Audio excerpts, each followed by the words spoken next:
हाँ तो बच्चों, कैसे हैं आप सब। जैसा कि आप सब बोर्ड पे देख पा रहे होंगे, आज मैं एकदम न्यू चैप्टर यहाँ स्टार्ट करने वाला हूँ। चैप्टर नंबर 5 क्लास 10th का, जिसका नेम आप देख सकते हैं। नेम है यहाँ पर अर्थमेटिक प्रोग्रेशंस, जिसे हिंदी में बोलते हैं समांतर श्रेणी। और इसका जो शॉर्ट फॉर्म होता है बच्चों, शॉर्ट फॉर्म लिखा रहता है एपी, ध्यान रखना। तो अब समझते हैं कि यार एपी होता क्या है, समांतर श्रेणी होता क्या है, इसको अपन समझते हैं। तो बच्चों ध्यान रखना, एपी जो है ना वो एक लिस्ट होती है। अब लिस्ट किसकी होती है? नंबर्स की, ये ध्यान रखना। अब लिस्ट तो अपन बना लेंगे नंबर्स की, लेकिन कैसे बनाएंगे? तो यहाँ पर कुछ रूल लगते हैं बच्चों। क्या लगते हैं? कुछ रूल लगते हैं। अब रूल दो ही लगेंगे, यहाँ ध्यान रखना, एक तो प्लस का, एक माइनस का। मतलब आगे वाले नंबर को छोड़कर बाकी के जो भी नंबर होंगे उन पर या तो प्लस का या माइनस का रूल लगा जाएगा। जैसे कि मान लो स्टार्टिंग वाला जो नंबर है बच्चों, मैंने लिया 2। अब देखना मैं यहाँ पर कुछ करेक्शन कर रहा हूँ। जैसे कि मेरे को नेक्स्ट नंबर लिखना है तो मैंने लिखा 7, फिर नेक्स्ट नंबर लिखना है तो मैंने लिखा 12, फिर नेक्स्ट नंबर मुझे लिखना है तो मैंने लिखा 17, फिर नेक्स्ट नंबर लिखना है तो मैंने लिखा 22। तो आप देखोगे कि सर ने बस एक ही रूल लगाया, वो रूल था प्लस का। और कितना प्लस किया? तो आप देखोगे कि यहाँ से यहाँ जब आया ना तो 5 प्लस किया, फिर यहाँ से यहाँ तक आया तो फिर 5 प्लस किया, फिर यहाँ से यहाँ तक आया तो फिर 5 प्लस किया। तो कहने का मतलब एक फिक्स नंबर को या तो अपन प्लस करते जाए या फिक्स नंबर को अपन माइनस करते जाए। इससे जो लिस्ट बनेगी नंबर की वो क्या कहलाती है बच्चों? एपी कहलाती है। ठीक है, जैसे कि और एग्जांपल अपन समझ सकते हैं। जैसे कि बच्चों मैंने यहाँ पर लिया माइनस का 5 ले लिया, फिर मैंने लिखा माइनस का 7, फिर मैंने माइनस का 9, फिर माइनस का 11, ये भी चलता जाए।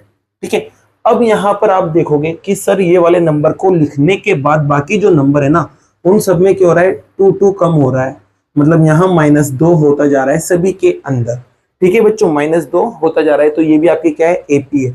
तो अब आप समझ सकते हैं कि एपी क्या है। तो एपी सीधा सा है, नंबर की लिस्ट होती है जिसमें नंबर एक रूल को फॉलो करते हैं। वो रूल होता है प्लस माइनस। और इससे जो नेक्स्ट नंबर मिलते हैं बच्चों, वो क्या करते हैं? एक आगे वाले नंबर में उस फिक्स नंबर को जोड़ते जाओ, जिससे आपकी एक लिस्ट तैयार होगी। उसको अपन बोलते हैं एपी। यहां तक आपको समझ में आ गया होगा। अब बात करते हैं बच्चों, ये जो नंबर्स है ना, सारे के सारे जो नंबर्स है, ये जो नंबर्स लिखे हैं मैंने यहाँ पर, इन नंबर्स को, सभी नंबर्स को क्या बोला जाता है बच्चों? तो इन नंबर्स को बोला जाता है टर्म्स, जिसे बोलते हैं अपन पद। ठीक है, ध्यान रखना। अब इनको अपन डिनोट कैसे करते हैं? तो ध्यान रखना, जैसे कि पहला वाला है तो उसको अपन A1 बोलते हैं, दूसरा वाला है तो उसको अपन A2 बोलते हैं, तीसरे नंबर पे आ गया तो इसको अपन A3 बोलेंगे, चौथा वाला आ गया तो उसको अपन बोलेंगे A4।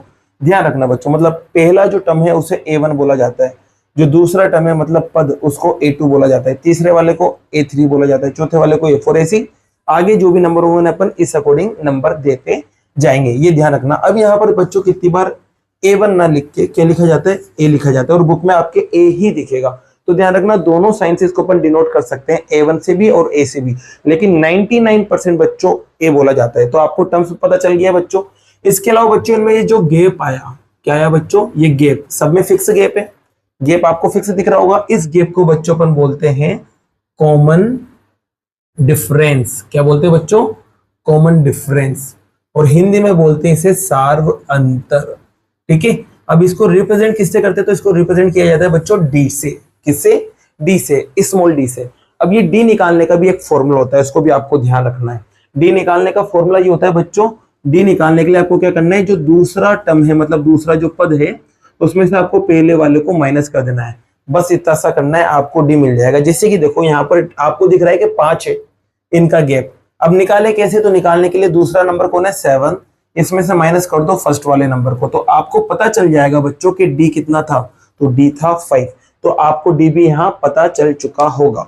अब बात करते हैं बच्चों इसके अंदर एक चीज और, वो है बच्चों जनरल टर्म। क्या है? General term. किसकी? एपी की। एपी की अपन अब सीखेंगे बच्चों जनरल टर्म, ध्यान रखना। तो जनरल टर्म को हिंदी में क्या बोला जाता है? तो इसको बोलते हैं व्यापक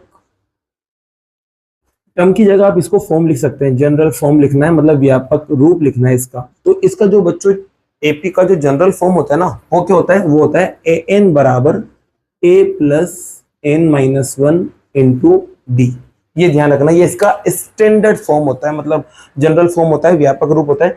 इसका काम क्या होता है बच्चों? तो इसका काम ये होता है, जैसे कि मान लो ये एपी चलती जा रही है।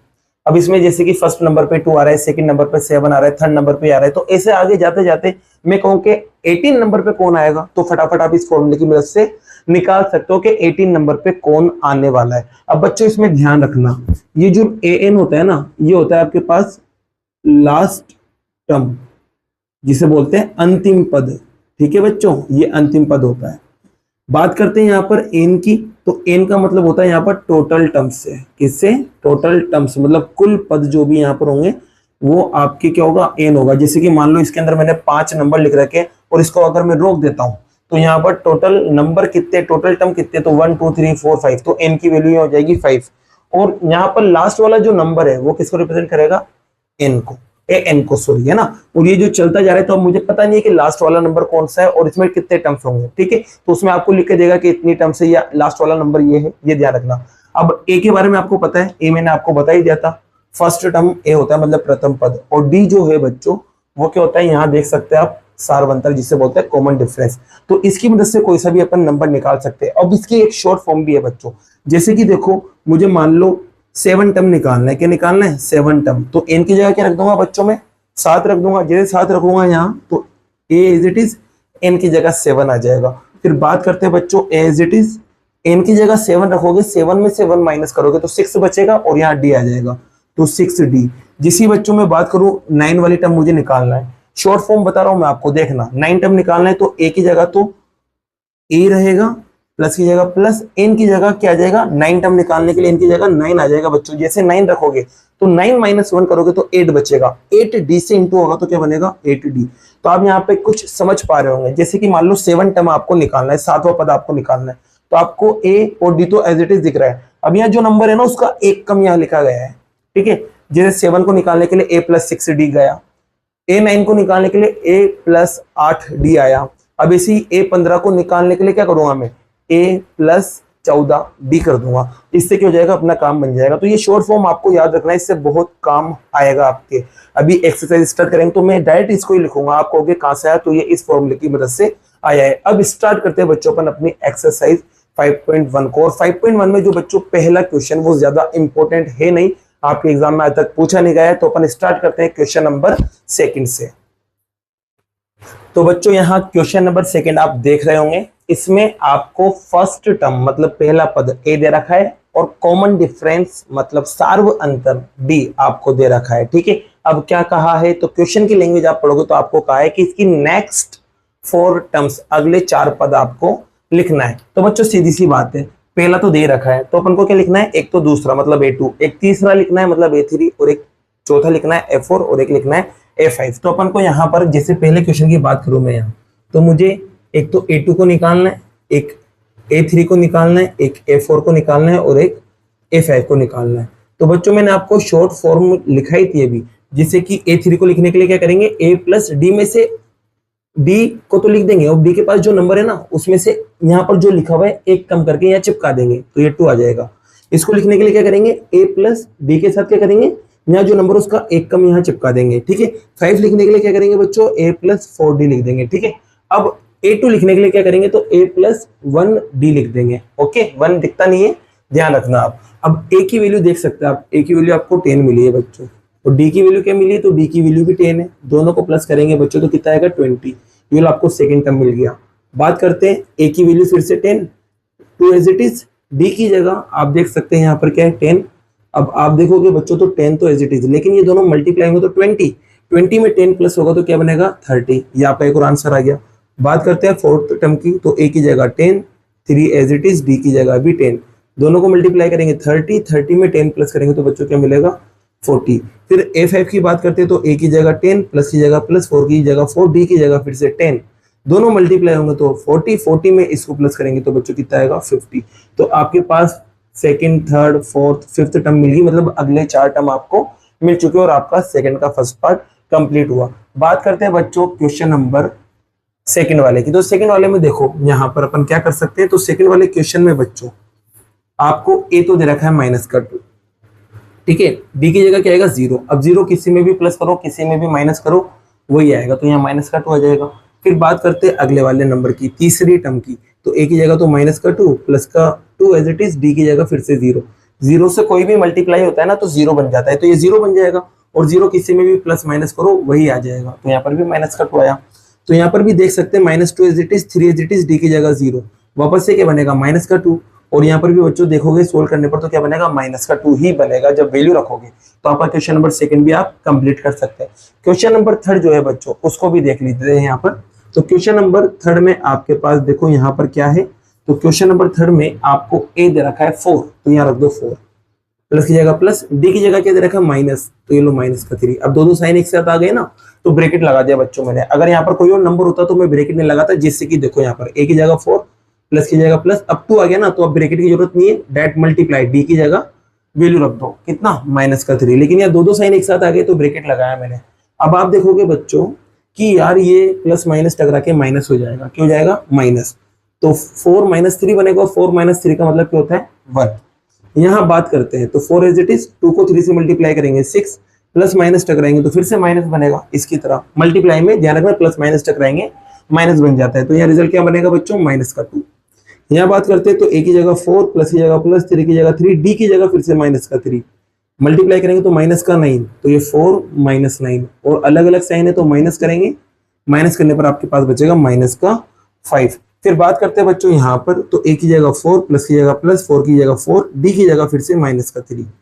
जब मल्टीप्लाई करेंगे तो -12 आएगा, और यहाँ क्या चल रहा है बच्चों +4, अलग अलग साइन है, माइनस हो जाएंगे तो 8 बचेगा, वो भी किसका माइनस का। तो आप second, third, fourth, fifth term यहाँ पर देख सकते हो, और क्वेश्चन नंबर आपका थर्ड वाला भी कंप्लीट हुआ। बात करते हैं फोर्थ क्वेश्चन की। तो फोर्थ क्वेश्चन में देखो बच्चों यहाँ पर अपोन में आ रहा है, क्या आ रहा है अपोन के अंदर आ रहा है, तो इसमें एलसीएम लेना पड़ेगा, ध्यान रखना, और कट जाता है तो बिना एलसीएम के काम हो जाएगा। जैसे कि देखो यहाँ पर ए की जगह -1 रख देंगे बच्चों, और प्लस की जगह प्लस, पहले यहाँ रखते हैं ए की जगह -1, प्लस की जगह प्लस, डी की जगह 1/2। ठीक है बच्चों, अब ध्यान रखना जब इसके नीचे कुछ भी नहीं हो ना और 2 ही नंबर हो, तो इस नंबर को यहाँ मल्टीप्लाई कर दिया करो डायरेक्ट, और नीचे एलसीएम क्या आएगा 2 ही आएगा, बस इस नंबर को यहाँ मल्टीप्लाई कर दो, आंसर आ जाएगा। तो 2 को इससे मल्टीप्लाई करेंगे तो -2 और +1, अलग अलग साइन है बच्चों, तो माइनस कर देंगे तो -1/2, ये आपका सेकंड टर्म मिल गया। यहाँ बात करते हैं तो 2 एज इट इज, डी की जगह 1/2, ओके, डी की जगह यहाँ से 1/2, 2 से 2 कट गया, आप देखोगे तो यहाँ -1 बचा और यहाँ पीछे +1 बचा, अलग अलग साइन है, माइनस होंगे, 1 में से 1 गया, 0 आ गया। बात करते हैं इस नंबर की, तो यहाँ देखो ए की जगह -1, plus as it is, 3 as it is, D की जगह 1/2, पहले मल्टीप्लाई करते हैं बच्चों, तो -1 प्लस का 3/2, क्योंकि कट नहीं रहा है तो ऊपर वाले नंबर मल्टीप्लाई हो जाएंगे, नीचे वाला एज इट इज। अब यहाँ पर फिर से कुछ नहीं है तो इस नंबर को यहाँ मल्टीप्लाई करो डायरेक्ट, और नीचे एलसीएम क्या आएगा 2 ही आएगा, और इस नंबर को यहाँ मल्टीप्लाई कर दो, बस इतना सा करना है। तो 2 को 1 से मल्टीप्लाई करेंगे तो -2 आएगा, और पीछे वाला एज इट इज रहेगा, अलग अलग साइन है, माइनस हो जाएंगे बच्चों, माइनस होने पर क्या बचेगा 1/2, 3 में से 2 गया तो 1, बड़ा 3 था इसलिए प्लस का 1/2 आ गया। बात करते हैं यहाँ पर क्वेश्चन नंबर फिफ्थ की, तो इसमें देखो ए की जगह -1, प्लस की जगह plus, 4 as it is, D की जगह 1/2। अब यहाँ पर कट रहा है, यहाँ नहीं कट रहा था लेकिन यहाँ कट रहा है, तो 2 से 4 कट जाएगा 2 बार, तो आपके पास बच्चों -1 बचा, फिर plus sign as it is, 2 1 जा 2 आया, माइनस करेंगे अलग अलग साइन होने की वजह से, तो 1 बचेगा, वो भी प्लस का। ये आपका आंसर, ये आंसर, ये आंसर और ये भी आंसर, आपकी 4 टर्म आपको मिल चुकी है, और क्वेश्चन नंबर 4 आपका कंप्लीट हुआ। लास्ट क्वेश्चन बच रहा है बच्चों अपना पॉइंट वाला, इसको भी देख लेते हैं। तो क्वेश्चन नंबर 5 में आप देखेंगे तो आपको ए और डी पॉइंट में दिख रहा है, चलो इसको उठाते हैं बच्चों यहाँ से अपन। तो सबसे पहले ए की जगह, क्योंकि यहाँ ए है तो ए की जगह क्या रखेंगे -1.25 प्लस एज इट इज। अब डी की बात करें बच्चों, तो डी की बात करें तो यहाँ पर वो भी माइनस का है, तो माइनस का 0.25 आएगा, ओके।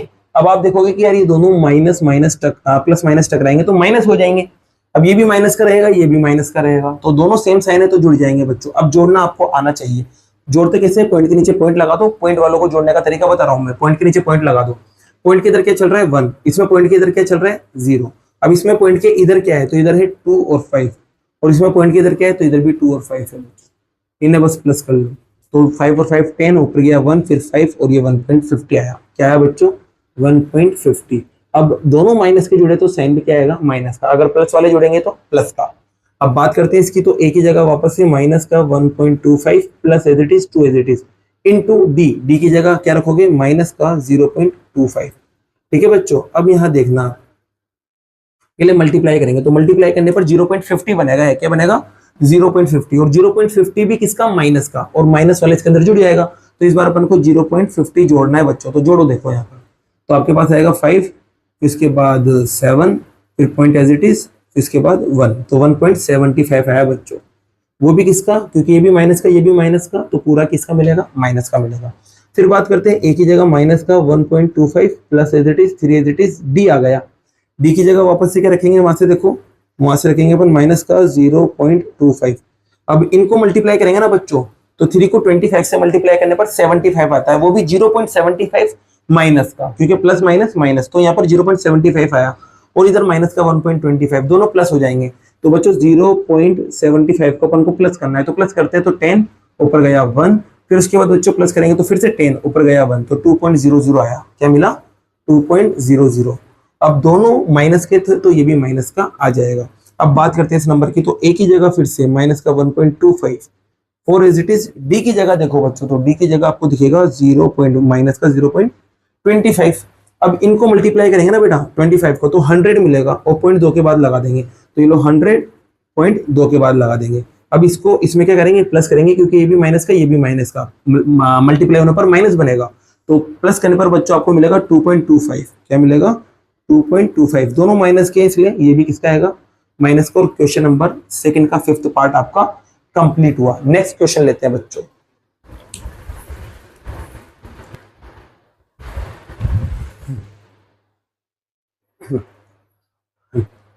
जैसा कि बच्चों क्वेश्चन नंबर जो 3rd है वो आप यहां देख सकते हैं। इसके अंदर क्या करना है, इसके अंदर दो चीजें बताना है आपको। एक तो बताना है फर्स्ट टर्म इसके अंदर क्या है, और दूसरा आपको बताना है कॉमन डिफरेंस इसके अंदर क्या है। तो फर्स्ट टर्म और कॉमन डिफरेंस आपको यहाँ पर बच्चों निकालना है। तो आपको पता है बच्चों, जो पहला जो नंबर लिखा होता है वो फर्स्ट टर्म होता है।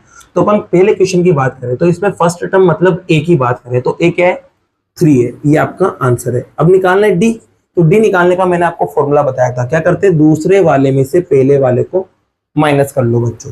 तो यहाँ पर दूसरा वाला नंबर कौन है, 1, इसमें से माइनस करेंगे पहला वाला नंबर 3, तो माइनस करने पर माइनस का 2 आएगा, क्योंकि माइनस करेंगे तो बड़े वाले का साइन लगेगा, और बड़ा वाला 3 है इसलिए माइनस का साइन लगेगा। ये आपका आंसर आ चुका है। बात करते हैं सेकंड क्वेश्चन की। तो सेकंड क्वेश्चन में बच्चों ए की बात करें तो ए मतलब पहला पद, पहली टर्म आपको दिख रही है माइनस का 5, ये आपका आंसर। इसमें भी डी निकालना है, मतलब कॉमन डिफरेंस, सार्व अंतर। तो क्या करेंगे, सेकंड वाले में से फर्स्ट वाले को माइनस करेंगे, सेकंड वाले में से फर्स्ट वाले को माइनस करेंगे। तो सेकंड आपके पास है माइनस का 1, इसमें से माइनस करेंगे किसको, माइनस के 5 को। अब उसमें भी माइनस है तो ब्रैकेट में लगा देंगे बच्चों से, क्योंकि ये वाला माइनस तो ये है। अब a1 की जगह माइनस का 5 है तो माइनस आ गया। अब आप देखेंगे बच्चों -1 एज इट इज, दोनों टकराएंगे तो प्लस हो जाएंगे, और ये आएगा 5। अब अलग अलग साइन है तो ये भी माइनस होंगे, माइनस होने पर क्या बचेगा 4, बड़ा कौन है 5, इसलिए प्लस का 4 आएगा। ये आपका आंसर। ओके, तो क्वेश्चन नंबर फर्स्ट और सेकंड आपका कंप्लीट हुआ। बात करते हैं थर्ड वाले क्वेश्चन की। तो थर्ड वाले क्वेश्चन में बच्चों आपको ए बताना है सबसे पहले। तो ए आपके पास है 1/3, ये आपका आंसर। डी निकालने के लिए क्या करते हैं, दूसरे वाले में से, अब दूसरा कौन है 5/3, इसमें से माइनस करेंगे पहले वाले को। पहला वाला कौन है 1/3। मैंने आपको बता रखा है बच्चों, जब नीचे वाले नंबर सेम है तो एलसीएम वही आता है, और ऊपर वाले नंबर भी वही आ जाते हैं, तो 5 और 1 आ जाएगा। तो माइनस करेंगे तो 4/3 बनेगा। ये एक और आंसर आ गया आपका। क्वेश्चन नंबर 3 भी कंप्लीट हुआ। बात करते हैं 4 की। तो 4 में ए मतलब पहला नंबर आप देख सकते हैं कितना है 0.6, और डी निकालने के लिए क्या करेंगे, दूसरे में से पहले वाले को माइनस। दूसरा क्या है 1.7 माइनस पहला वाला कौन है 0.6। अब आपको पॉइंट वाला माइनस करना बताया था मैंने, पॉइंट के नीचे पॉइंट, इधर पॉइंट की क्या है 1, इधर पॉइंट की क्या है 7, इसमें पॉइंट के इधर 0, इसमें पॉइंट को इधर 6, माइनस कर दो बस। तो 1 बचा 0.1, तो 1.1 आपका डी मिल चुका है। ये आपका आंसर। क्वेश्चन नंबर 3 आपका कंप्लीट हुआ। बाकी के जो नेक्स्ट क्वेश्चन है बच्चों, क्वेश्चन नंबर 4, उसको अपन नेक्स्ट वीडियो में करते हैं। अगर वीडियो पसंद आई हो तो वीडियो को लाइक कीजिए, चैनल को सब्सक्राइब कीजिए। Thank you so much.